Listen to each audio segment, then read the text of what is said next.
നമസ്കാരം Sudheera. Good morning sir. ഈ മുറിയിൽ ഇരിക്കാൻ എനിക്ക് വളരെ സന്തോഷമുണ്ട്.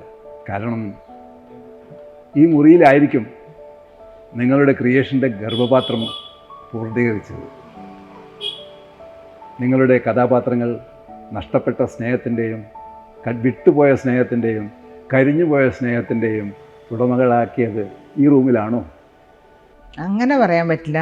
കാരണം ഒരു എഴുത്തുകാരനോ എഴുത്തുകാരിക്കോ ഒരു പ്രത്യേകമായിട്ടുള്ള ഒരു ഇടമില്ല എന്നാണ് ഞാൻ വിശ്വസിക്കുന്നത്. എന്നെ സംബന്ധിച്ചിടത്തോളം ഞാൻ ജോലി തിരക്കിനിടയിൽ പല സ്ഥലത്തും കടപ്പറയുടെ മൂലയിലിട്ട് ഒരു കസേരയിൽ ഇരുന്നിട്ടായിരിക്കും ചിലപ്പോൾ എഴുതുക.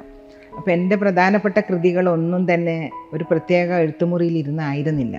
ഈ റൂം സെറ്റ് ചെയ്തത് തന്നെ ഈ വീട് എടുക്കുന്ന സമയത്ത് എൻ്റെ ഭർത്താവ് ഫോട്ടോഗ്രാഫറായിരുന്നു. അപ്പോൾ അദ്ദേഹത്തിന് ഫോട്ടോഗ്രാഫിക്ക് മുറി ഉണ്ടായിരുന്നു. പക്ഷെ നീ എവിടെ ഇരുന്ന് എഴുതുന്നോ അങ്ങനെ ആരും ചോദിച്ചിട്ടില്ല. എഴുത്തുകാരിക്ക് ഒരു മുറി ഇല്ല ശരിക്കും ജീവിതത്തിൽ. അതുകൊണ്ട് തന്നെ പല സ്ഥലങ്ങളിൽ ഇരുന്നിട്ടാണ് ഞാൻ എഴുതിയത്. ചിലപ്പോൾ വിമാനത്തിൽ, അല്ലെങ്കിൽ തീവണ്ടി മുറിയിൽ ഒക്കെ ഇരുന്നിട്ട് ഞാൻ എഴുതിയിട്ടുണ്ട്. എൻ്റെ കൃതികളൊക്കെ അങ്ങനെ ഇന്ന സ്ഥലത്ത് ഇരുന്നിട്ടാണ്. അതിൻ്റെ ഒരു ഗർഭപാത്രം എന്ന് പറയാൻ എൻ്റെ ഹൃദയം മനസ്സ് മാത്രമാണ്. ഞാനൊന്ന് ചോദിച്ചോട്ടെ, നിങ്ങളുടെ ക്രിയേറ്റീവ് ഐഡിയ അതിൻ്റെ പൂർത്തീകരണം നടക്കുന്നത് ഒന്നില്ലെങ്കിൽ നിങ്ങൾ കണ്ട വിഷ്വൽ, അല്ലെങ്കിൽ നിങ്ങൾ കേട്ട കഥ, അല്ലെങ്കിൽ നിങ്ങളുടെ ഇമാജിനേഷൻ, ഇതെല്ലാം കൂടി എങ്ങനെയാണ് നിങ്ങൾ കഥയിലേക്ക് രൂപാന്തരപ്പെടുത്തുന്നത്? അത് പലതരം അനുഭവങ്ങളുണ്ടാവും അല്ലേ. First hand experience, second hand experience, third hand experience. അപ്പം നമുക്ക് ഫസ്റ്റ് ഹാൻഡ് എക്സ്പീരിയൻസ് ആയിട്ട് എൻ്റെ അനുഭവമാണ്. അതെനിക്ക് അതിന് പരിമിതിയുണ്ട്. അതേസമയം നിങ്ങൾ എനിക്ക് പറഞ്ഞു തരുന്ന അനുഭവം അത് സെക്കൻഡ് ഹാൻഡ് എക്സ്പീരിയൻസ്. അതിലെനിക്ക് പ്രിയപ്പെട്ട എന്തെങ്കിലും ഉണ്ടെങ്കിൽ ഞാനത് എൻ്റെ മനസ്സിൽ അതിൻ്റെ ഒരു ബീജം വന്ന് വീഴുകയാണെങ്കിൽ എനിക്കത് എഴുതാൻ പറ്റും. അതേപോലെ തേർഡ് ഹാൻഡ് എക്സ്പീരിയൻസ്, ഇപ്പോൾ ചാനലുകാർ, പത്രക്കാരൊക്കെ മീഡിയ നമുക്ക് കൊണ്ടുവന്ന് തരുന്ന അറിവുകളെ നമ്മളൊരു കഥയാക്കുന്നു. അപ്പോൾ അങ്ങനെ 3 തലത്തിൽ നമുക്ക് ഉണ്ടാക്കാൻ പറ്റും. അപ്പോൾ അങ്ങനെ കേട്ടതും കേൾപ്പിച്ചതുമായിട്ടുള്ള അനുഭവങ്ങളാണ് എൻ്റെ കഥകൾ. മിക്ക കഥകളും സംഭവിച്ചത് തന്നെയാണ്. പക്ഷെ അതിൻ്റെ ത്രെഡ് മാത്രമേ ഉപയോഗിക്കുള്ളൂ. അതിൻ്റെ മജ്ജയും മാംസവും ഒക്കെ അതൊക്കെ എൻ്റെ ഭാവനയിലൂടെയാണ് വരുന്നത്. നമ്മൾ ഈ പുസ്തകം എഴുതാൻ തീരുമാനിച്ച ആ ദിവസം ഞാൻ വീണ്ടും ഓർക്കുകയാണ്. ഒരു ജീവിച്ചിരിക്കുന്ന ഒരു എഴുത്തുകാരിയെ പറ്റി, അല്ലെങ്കിൽ എഴുത്തുകാരനെ പറ്റി, ഒരു ജീവിച്ചിരിക്കുന്ന എഴുത്തുകാരൻ എഴുതുക എന്നുള്ളത് വളരെ അപൂർവമായൊരു സംഗതിയാണെന്നാണ് എൻ്റെ മനസ്സിൽ തോന്നുന്നത്. ആ കടന്നുപോയ അനുഭവങ്ങളെ പറ്റിയിട്ട് ഡോക്ടർ സുധീരയ്ക്ക് എന്താ പറയാനുള്ളവ? അത് ഈ പുസ്തകം എഴുതുന്നതിനെ പറ്റി സാറ് പറഞ്ഞപ്പോൾ ഞാൻ ഓർത്തത്, ഒരു രചയിതാവിന് എന്തിനാണ് ഒരു ജീവചരിത്രം? ഇത് ശരിക്കും ഒരു ജീവചരിത്രപരമായ പുസ്തകമാണ്. അപ്പോൾ എന്തിനാണ് ഒരു രചയിതാവിന് ജീവചരിത്രം? കാരണം അത് ശരിക്കും പ്രസക്തമാണ്. കാരണം സൃഷ്ടിയുടെ മൂല്യങ്ങൾ, കഥാപാത്രങ്ങൾ, അതേപോലെ തീമുകൾ, ഇതിനെപ്പറ്റിയൊക്കെ വായനക്കാരന് കൂടുതൽ അറിയണമെങ്കിൽ ഈ രചയിതാവിൻ്റെ ജീവചരിത്രത്തെക്കുറിച്ച് അറിയുമ്പോൾ അവരുടെ നേട്ടങ്ങളെയും അതുപോലെ അവരുടെ വളർച്ചയെയും കുറിച്ചിട്ടുള്ള ഒരു ഉൾക്കാഴ്ച വായനക്കാരന് ലഭിക്കും. അപ്പം ഞാൻ ഓർത്തു, ഇത്രയും താല്പരനായിട്ട് ഒരു എഴുത്തുകാരൻ വരുന്നു, പുസ്തകം എഴുതട്ടേന്ന് ചോദിക്കുന്നു. അപ്പോൾ എന്താ വെച്ചാൽ എഴുത്തുകാർക്ക് ബാധ്യത ഉണ്ട് വായനക്കാരെ കാര്യങ്ങളൊക്കെ അറിയിക്കാൻ. ഇപ്പം 2 തരത്തിൽ നമുക്ക് അറിയിക്കാം. ഒന്ന്, ആത്മകഥ എഴുതാം. ആത്മകഥയിലൊന്നും മുഴുവൻ എഴുതാൻ പറ്റില്ല. വേറൊരാൾ അപഗ്രഥിച്ച് സംസാരിക്കുന്ന പോലെ ഒരു ആൾക്ക് ആത്മകഥയിൽ എഴുതാൻ പറ്റില്ല. അതാണ് ഞാൻ ആലോചിച്ചത്. അതേപോലെ ഒരു എഴുത്തുകാരൻ അല്ലെങ്കിൽ ഒരു എഴുത്തുകാരി എവിടെ വളർന്നു, ആ പ്രദേശവുമായി ബന്ധപ്പെട്ട സാംസ്കാരികവും അതുപോലെ അതിൻ്റെ പാരമ്പര്യമൊക്കെ കൃതിയിൽ വരുന്നുണ്ടോ, അല്ലെങ്കിൽ ഏത് കാലഘട്ടത്തിലാണ് അവർ ജീവിച്ചത്, അവിടെ അവരെ സ്വാധീനിച്ചിട്ടുള്ള എന്തെങ്കിലും സാംസ്കാരികമോ ചരിത്രപരവുമായ സംഭവങ്ങൾ അവരുടെ കൃതികളിൽ വന്നിട്ടുണ്ട്. ഇതൊക്കെ പ്രസക്തമാണ്. അപ്പോൾ ഇതൊക്കെ ഇപ്പോഴല്ല, ഒരാൾ രചയിതാവ് മരിച്ചു കഴിഞ്ഞാൽ ഇതിന് പ്രസക്തി ഉണ്ടാവും. കാരണം അവരാരായിരുന്നു എന്നുള്ളത് കൂടുതൽ അറിയാൻ.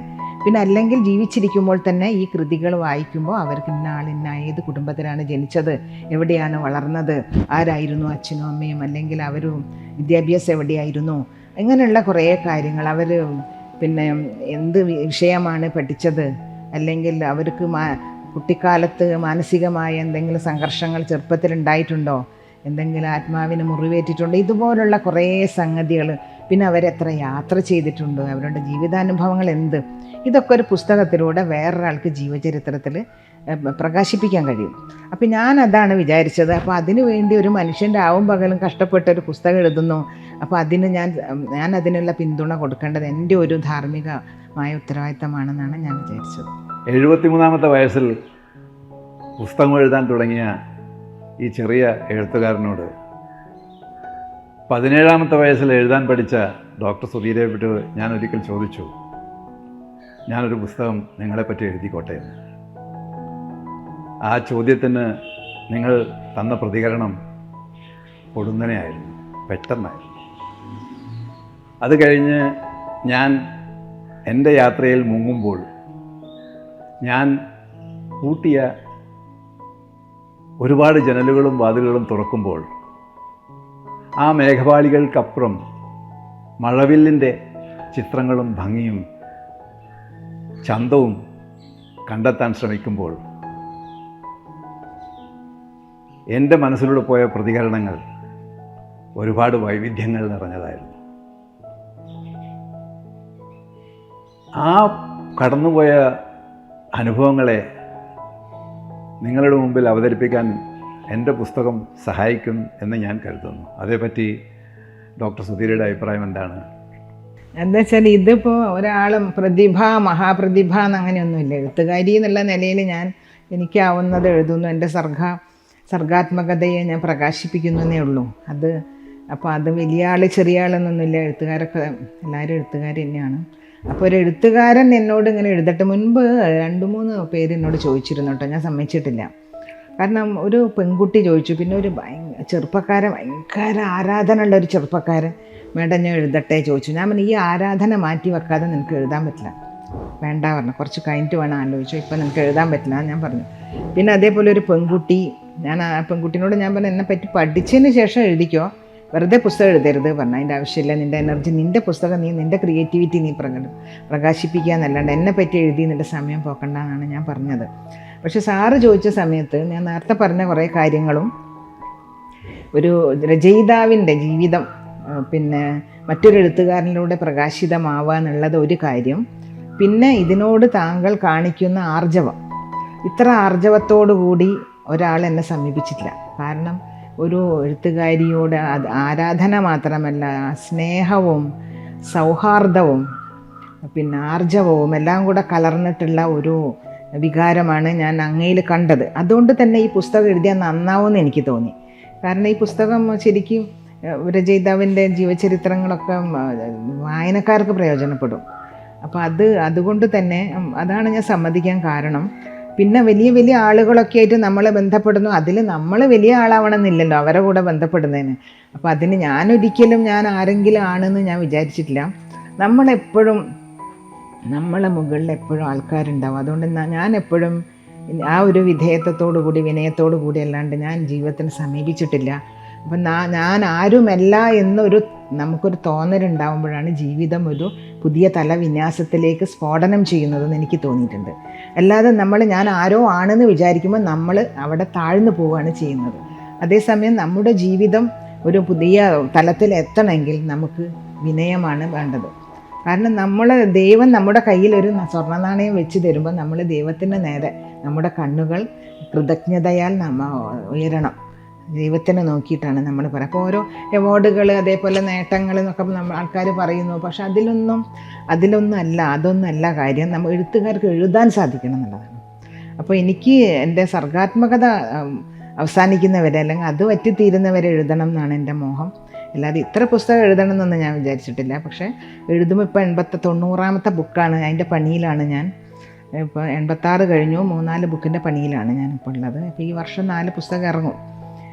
അപ്പം അങ്ങനെ നമ്മളെ യാത്ര മുന്നോട്ട് പോവുക, സാഹിത്യയാത്ര മുന്നോട്ട് പോകുക എന്നുള്ളത് മാത്രമേ ഞാൻ വിചാരിച്ചിട്ടുള്ളൂ.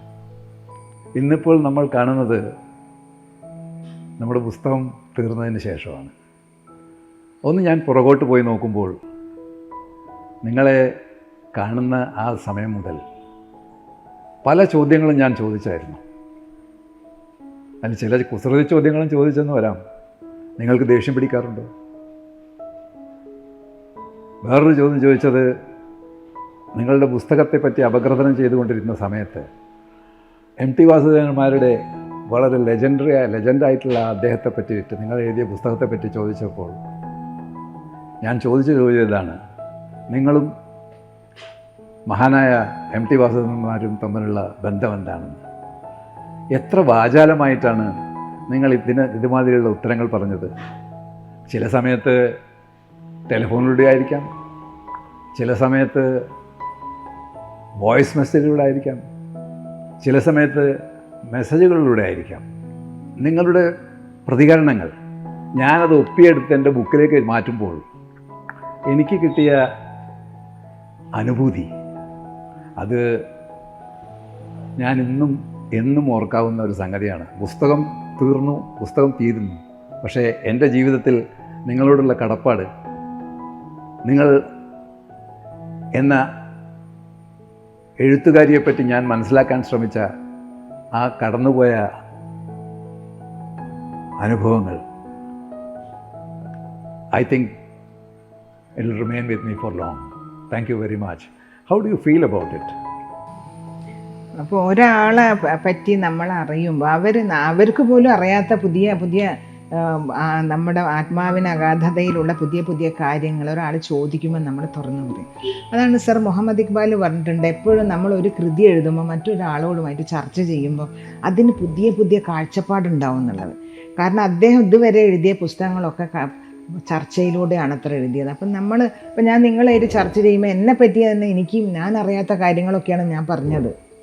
അതേപോലെ കുറേ ഭയങ്കര തിരക്കുള്ള ആളാണ് ഞാൻ. കാരണം ഒരു മിനിറ്റ് പോലും പുസ്തകം കയ്യിലില്ല. വായന, അതേപോലെ എഴുത്ത്, യാത്രയും പ്രസംഗപ്പാച്ചൽ, ഇതിനൊക്കെ വേണ്ടി ഇപ്പോൾ പ്രസംഗത്തിനൊക്കെ പോയ സ്ഥലത്തു നിന്നൊക്കെയാണ് സാറിൻ്റെ മറുപടി ഞാൻ വിമാനത്തിലൊക്കെ ഇരുന്നിട്ട് റെക്കോർഡ് ചെയ്തിട്ട് അയച്ചിട്ടുണ്ട്.